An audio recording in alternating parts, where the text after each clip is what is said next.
Erling Haaland recently posted his kind of day in the life and kind of gave you an insight into how he looks after himself, what he eats, how he trains. Just an average day for the Manchester City and Norway striker.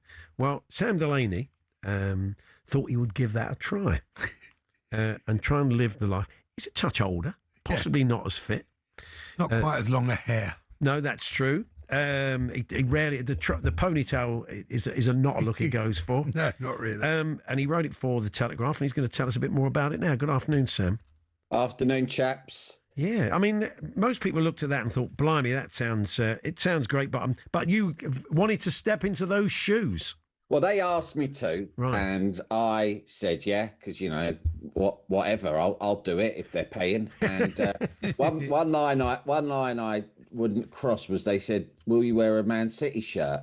And I haven't got anything against Man City, but I thought might not go down that well with the West Ham faithful if I appear in the national press wearing a City shirt. So they said, well, we need something. So I genuinely, laughing about that, I genuinely said, well, I'll wear a wig. I said, I'll happily wear a Haaland wig. I thought they're bound to sell them in the Man City club shop, I would assume. But for some reason, they turned that offer down. I thought it would have elevated the visual side of the story really well. But You're wearing a light denim shirt in the City colours, so you you compromised clearly. That was the compromise that I went for. No wig, but a light blue shirt. Now he starts with a morning walk, doesn't he? And you often start with a morning walk, but not at 6:30 a.m. generally. I tend to get up, I'll have breakfast, then I'll take the dog for a walk. So I thought I'll swap it round. I'll take the dog for a walk first thing. But the picture actually, I did find it really relaxing to be out. And there was a lot of science to suggest that being out when the air's slightly cleaner and things are quieter is good for your mental health and your physical health and all the rest of it. And I did really enjoy it. But my dog is not relaxing to walk with. You can actually see in the photo, it's like there's a photo of me walking the dog on their website, and it sort of says, Sam found this so relaxing. But it's given away a little bit by this little cockapoo I've got, Cookie, is yanking on the lead. Like it's not one of those lovely poetic strolls in the soft morning light. No. It is like I am in a wrestling match with this yapping dog at all times. But I think Haaland's right. I just think that I should go without the dog next time. You tried the super coffee that he has at 7 a.m., which has got raw unpasteurised milk and a bit of maple syrup. How did that go down? I had to it was a real pain getting hold of raw milk. It's a difficult thing to get hold of. I had to go up, not far from your studios, I had to go up to Borough Market to one bloke who flogs it there. And the people who like it absolutely swear by it. But a lot of people think it's a bit risky because it's not pasteurised, so it can carry bacteria. I just found it unpleasant, to be honest. Was it a bit tangy? What's it like? It was tangy. It was overly creamy. I prefer semi-skimmed in my coffee. Yeah. Right? Yeah. And it was very creamy. And then the maple syrup as well.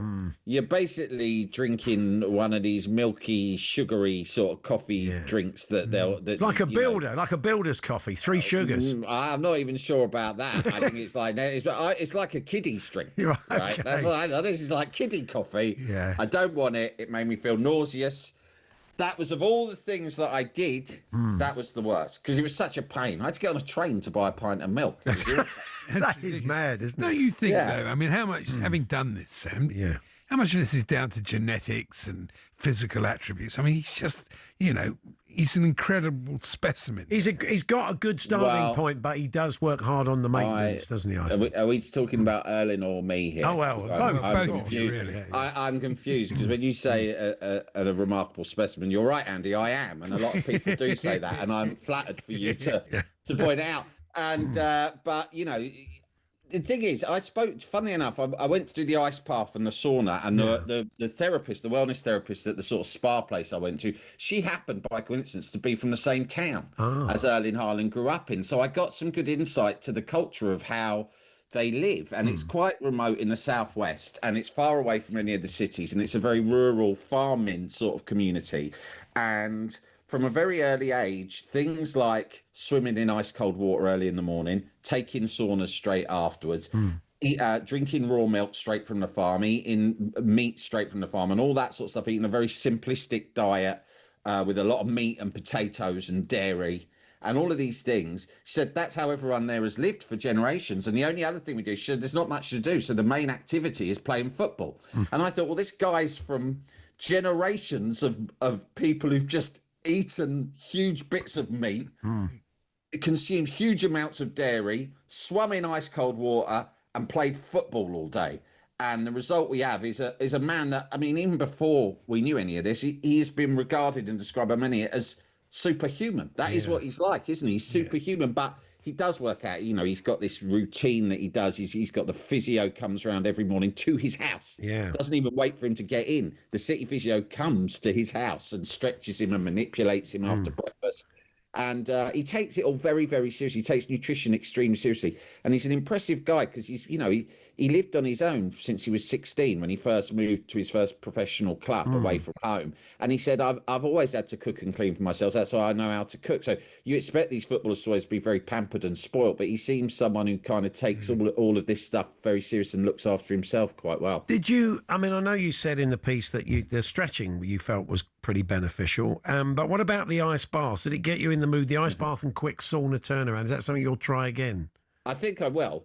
I think I will. And he makes a good point in it. He said it's not just, you know, it's supposed to have a fantastic effect on your cardiovascular health. And it's the way that it'll get it's the equivalent of kind of doing interval runs, in as much as you get into the ice cold water and your blood pressure goes up and the blood's flowing very fast, and then you calm it straight back down again in the sauna and you keep alternating it. But he also points out, you know, it's got a good mental health aspect to it, in that you basically said that if you do this first thing in the morning, you're basically conquering something you really don't want to do at an early stage. You do it, it goes fine, you feel better afterwards, and that kind of informs your approach to other challenges you face during the day. And I think there's some logic in that, actually. You're a big fan of the cold shower, Andy. You maintain. My oldest boy's the same. I am. You don't get a lot of colds. But you don't look forward to it. Sam's absolutely right. But once you've done it, and if I do occasionally on the weekend, I'll miss it out because I just can't face it. Right. Then I don't feel as good about myself. Really? It's true. So it partly is mental, isn't it? Yeah. Steaks-wise, you're a vegetarian, so you didn't get into the tomahawk steak. No.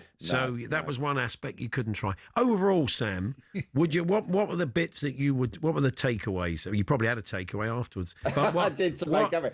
It's funny, you're going through the things I couldn't do. The Telegraph probably thought we've commissioned the wrong bloke here. First he says he won't wear a City shirt.